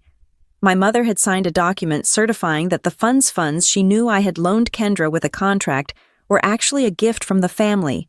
She had forged the narrative to the bank to help Kendra qualify. But it was worse than forgery. It was complicit betrayal. I drove to my parents' house. I did not call ahead. I walked up the driveway where I had learned to ride a bike, past the flower beds I used to weed for allowance money I never received. My mother answered the door. She looked tired.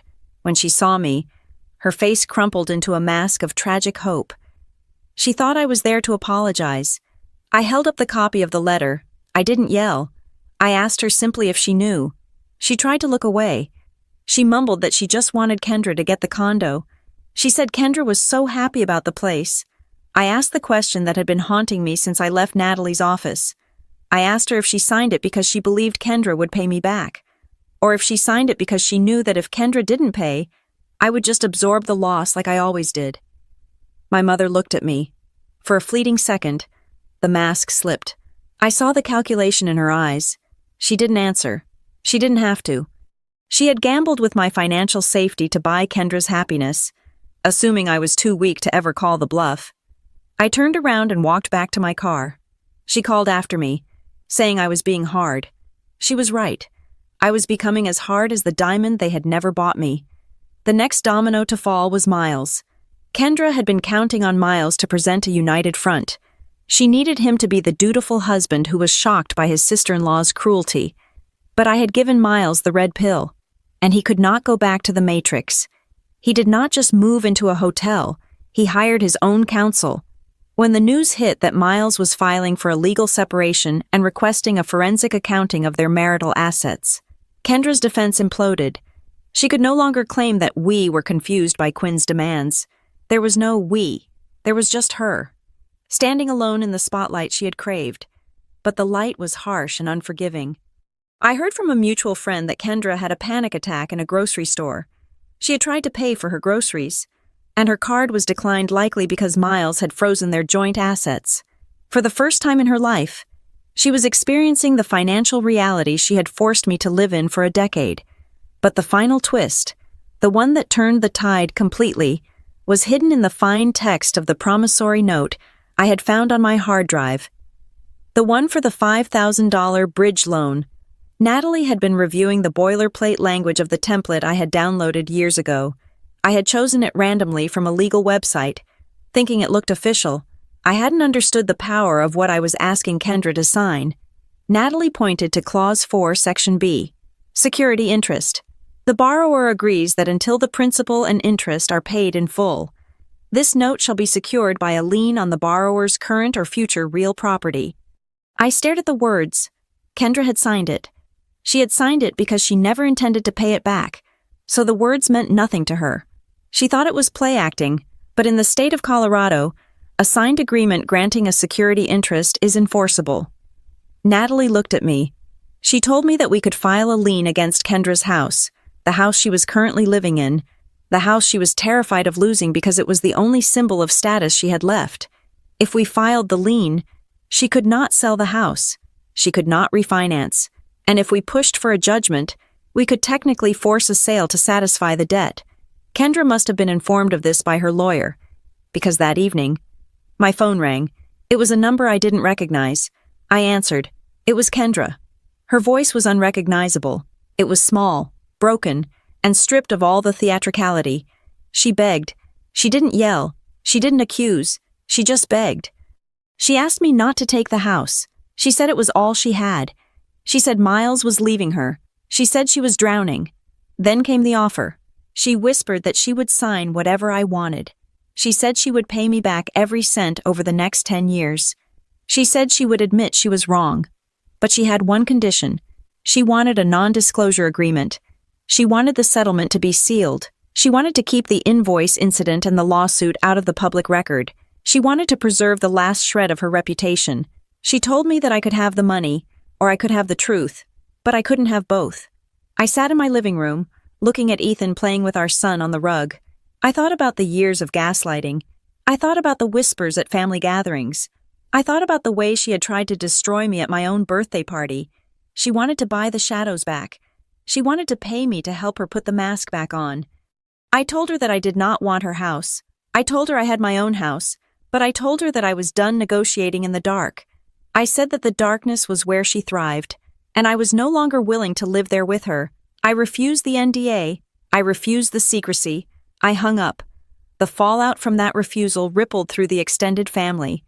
The camps began to fracture. My cousin Sarah, the one who had been directed to laugh, sent me an email. She had done her own math. She realized that a few years ago, Kendra had borrowed money from her for a bridal shower gift that never materialized. My Aunt Patty remembered a time Kendra claimed I had refused to help with Grandma's medical bills, soliciting donations from the family. She asked me if that was true. I sent her the bank transfer receipt showing I had paid the bills directly to the hospital. The illusion of Kendra the martyr was dissolving, revealing Kendra the grifter. But even with the tide turning, I felt a heavy stone in my chest. My mother was still sending emails, oscillating between guilt and rage, telling me I was a bad daughter. That phrase bad daughter had been the boogeyman of my entire adult life. It was the stick they used to beat me into submission. I looked at my son. He was trying to stack blocks into a tower. It kept falling, but he kept trying. I realized that if I capitulated now, if I signed the NDA and let Kendra keep her secrets just to stop the noise, I would be teaching my son that peace is more important than integrity. I would be teaching him that you should let people hurt you if they are related to you.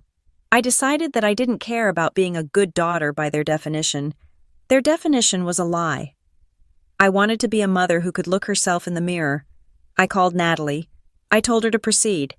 Natalie prepared the final motion. It was a summary judgment request. It laid out the timeline in brutal, irrefutable detail.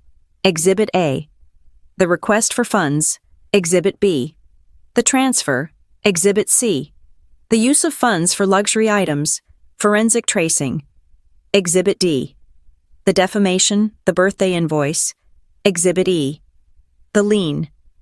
Natalie sat me down before we submitted it. She warned me. She said that if the judge granted this, and if Kendra couldn't pay, which we knew she couldn't, the court could order the seizure of assets.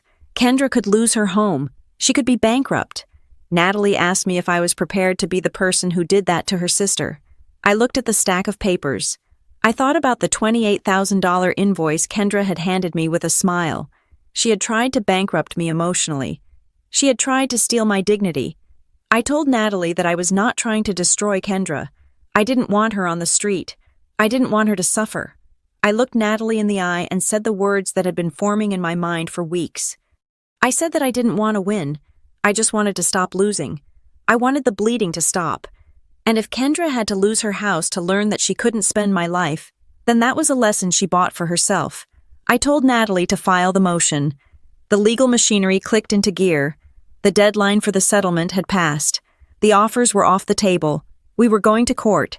And for the first time, Kendra would have to stand before a judge who didn't care about her charm, her tears, or her stories. She would have to stand before the math. The final confrontation did not happen in a dramatic courtroom with a gavel banging on a wooden desk. It happened in a sterile, beige conference room on the 4th floor of a mediation center in downtown Denver. The air conditioner hummed with a monotonous drone that seemed to amplify the silence in the room. On one side of the long mahogany table sat my parents, Diane and Rick, and my sister, Kendra. They looked like a tableau of defeated royalty. My mother was clutching a handkerchief, her eyes rimmed with red, radiating the energy of a martyr waiting for her canonization. My father sat with his arms crossed, staring at the grain of the wood table, refusing to look at me. Kendra was pale. She was wearing a simple gray sweater, a stark departure from the glittering silver dress she had worn at the party. She looked smaller, stripped of the bravado that usually acted as her armor. On the other side sat me, Ethan, and Natalie Granger. There was a court-appointed mediator at the head of the table, a retired judge with patience etched into the lines of his face. But the real authority in the room was the stack of files in front of Natalie, Kendra's lawyer, a man who looked like he regretted taking the case, tried to open with a speech about family unity. He talked about how misunderstandings happen and how the $28,000 invoice was clearly a satirical prop that I had taken too literally. He tried to frame me as humorless and litigious. Natalie let him finish. She didn't interrupt. She just waited until the silence stretched out, uncomfortable and heavy. Then she leaned forward, She didn't look at the lawyer. She looked at Kendra. She said that we were not there to discuss humor. She said we were there to discuss a pattern of financial predation. She pulled out the invoice, the one Kendra had handed me. She placed it next to the forensic accounting report of Kendra's spending. Natalie spoke with a chilling precision. She said that the invoice was not a joke. She said it was a strategic instrument. She explained that Kendra knew I was auditing the accounts. She knew I was asking questions. The purpose of handing me a bill for $28,000 in front of 50 witnesses was to establish a narrative where I was the debtor. It was a classic Darvo tactic: deny, attack, and reverse victim and offender. Kendra flinched. She started to speak, her voice trembling. She said she just wanted to teach me a lesson about gratitude. I spoke up then. I didn't raise my voice. I looked at her, and for the first time, I didn't see my big sister. I saw a stranger who had mugged me. I told her that I did not need her lessons. I told the mediator that I was not looking for an apology. I wasn't looking for a hug. I said that I simply needed them to stop using me as their personal bank. I said I was closing the account. That was when the door opened, and the dynamic in the room shattered completely. Miles walked in. He was not sitting with Kendra. He walked to the far end of the table and stood there, his hands gripping the back of an empty chair. He looked at Kendra with a mixture of heartbreak and disgust that was painful to witness. Kendra whispered his name. She reached a hand out toward him.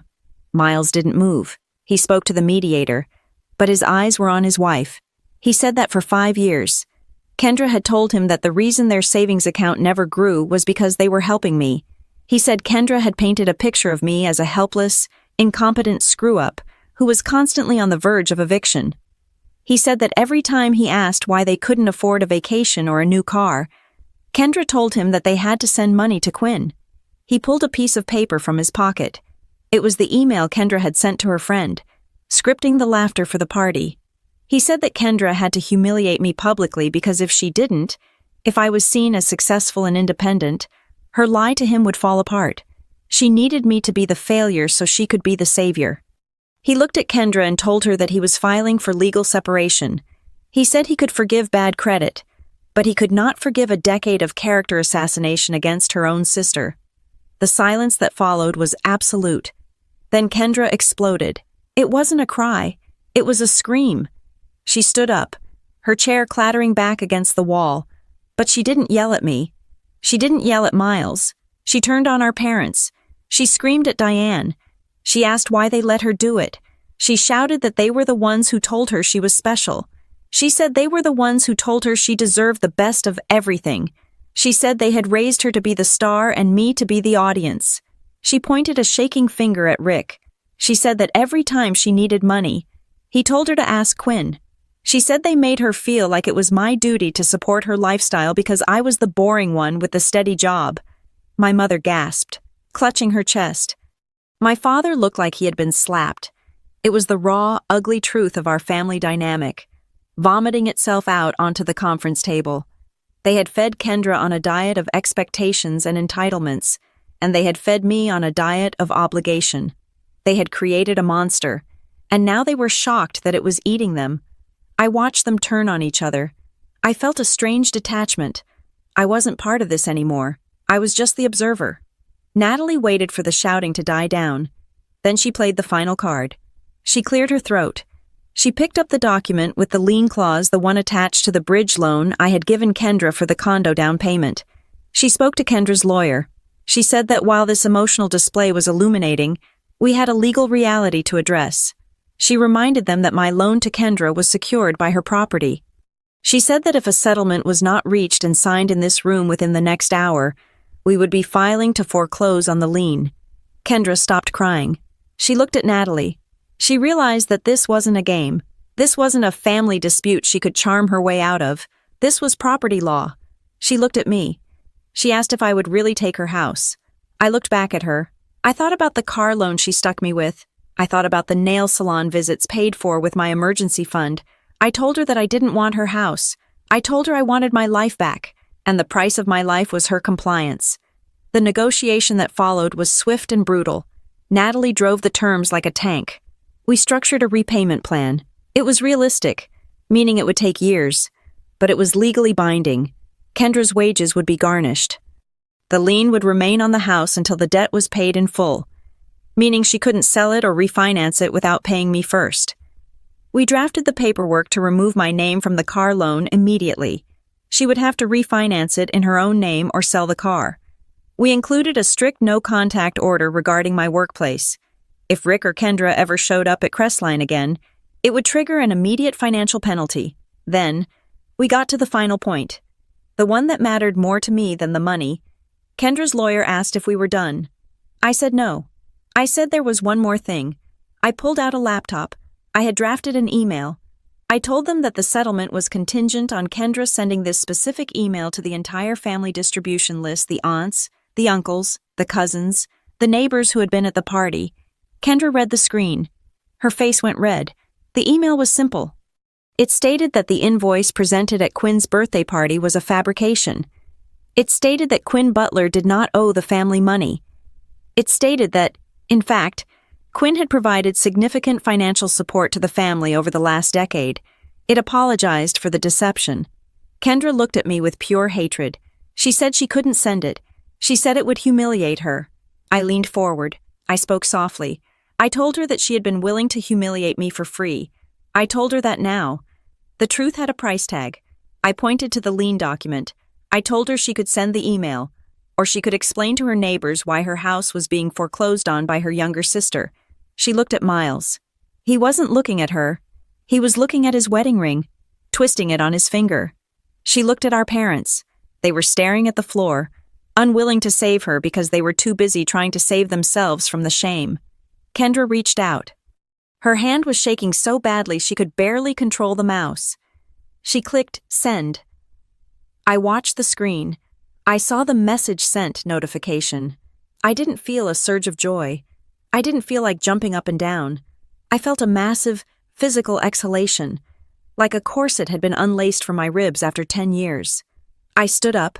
I signed the settlement papers. I walked over to Ethan. He stood up and wrapped his hand around mine. His grip was warm and solid. I looked at my family one last time. They were sitting in the ruins of their own making. Kendra was crying softly. My parents looked old and gray. They had lost their bank, their scapegoat, and their golden child, all in 1 hour. I didn't say goodbye. There was nothing left to say. The transaction was complete. We walked out of the conference room, down the long hallway, and out into the bright, blinding sunlight of the Denver afternoon. I stood on the sidewalk and checked my phone. It was silent. No texts, no calls. The block list was working, but more importantly, the email had done its job. The truth was out there. The narrative had been corrected. Ethan squeezed my hand. He asked me if I felt like I had won. I looked at the busy street, at the people walking by who didn't know my name and didn't care about my money. I took a deep breath of the cool mountain air. I shook my head. I told him that I didn't win against her. I said that you don't win against family. You just survive them. I looked at my phone one last time, then slipped it into my pocket. I told him that I didn't win. I just finally stopped losing. And that was enough. Thank you so much for listening to the story of Quinn Butler and her battle for freedom. It is a heavy journey, but I hope it brings some satisfaction to see the truth finally come to light. I would love to hear from you in the comments below. Where are you listening from today? Have you ever had to draw a hard line with family like Quinn did? Let's support each other in the comments section. If you enjoyed this story, please make sure to subscribe to the Lyra Revenge Stories channel. Hit that like button to help us grow, and smash that hype button so this story can reach even more people who might need to hear it. Your support means the world to us. Until next time, stay strong and keep your receipts.